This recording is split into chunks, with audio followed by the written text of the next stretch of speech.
कोई आवश्यकता नहीं है। उनको केवल फॉर्म नंबर 2 भरना है, प्रपत्र 2 भरना है। अगर मान लीजिए कि किन्हीं के पास केवाला है और वो व्यक्ति नहीं है, पिताजी के नाम पे, दादाजी के नाम पे केवाला खरीदे थे और वो दादाजी या पिताजी नहीं है, तो उनके पूर्वज होंगे, उनके बेटे बेटी होंगे, पोता पोती होंगे, जो भी होंगे, तो उस केस में भी वंशावली आपको देनी पड़ेगी। अगर जीवित नहीं है तो, अगर जीवित है तो वैसे व्यक्ति को वंशावली देने की कोई आवश्यकता नहीं है।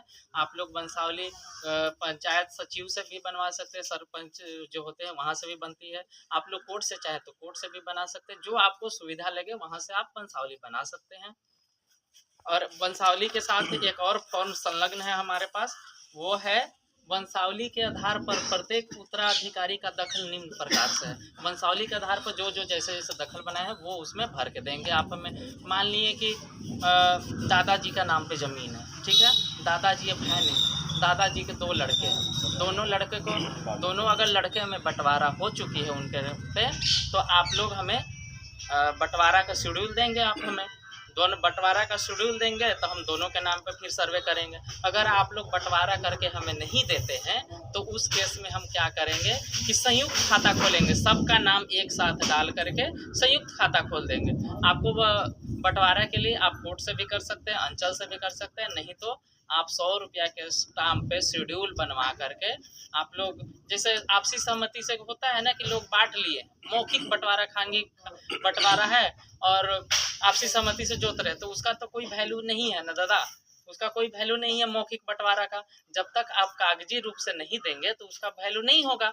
तो आप लोग 100 रुपया के स्टाम्प लगा देंगे तो वो वैलिड हो जाएगा। 100 रुपया के स्टाम्प पे आप लोग बंटवारा का शेड्यूल बनाइए, आपसी सहमति से बंटवारा कर लीजिए। मुखिया जी, सरपंच जी, वार्ड मेंबर, जो आप लोग जितने फरीक है वो साइन करेंगे आपसी सहमति से, तो वो बंटवारा का हमें शेड्यूल देंगे।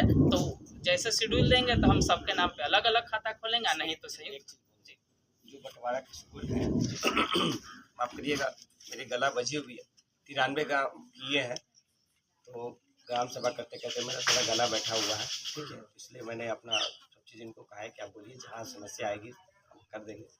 एक चीज़ है कि आप जो बंटवारा का शेड्यूल बनाइएगा, आपसी सहमति होनी चाहिए सभी लोगों की, आपसी सहमति से उस पर साइन करिएगा। सरपंच जी से साइन करा के उसी बंटवारा शेड्यूल को आप कोर्ट से, जो नोटरी लोग रहते हैं वहाँ से नोटरी करा लीजिएगा, एफिडेविट करा लीजिएगा, वो वैलिड माना जाएगा। यदि 3 भाई या 4 भाई लोग हैं और सहमति नहीं बन पा रही है, ध्यान दीजिएगा बात को, 3 भाई हैं या 2 भाई या 4 भाई हैं, अगर कोई एक भाई कह रहा है कि सहमति मेरी नहीं है तो बंटवारा में हम नहीं करेंगे, आपका सहयोग नहीं देंगे, और बाकी 3 भाई कह रहे हैं कि सर इस पर हमारा खाता तो खुलेगा नहीं, ठीक है।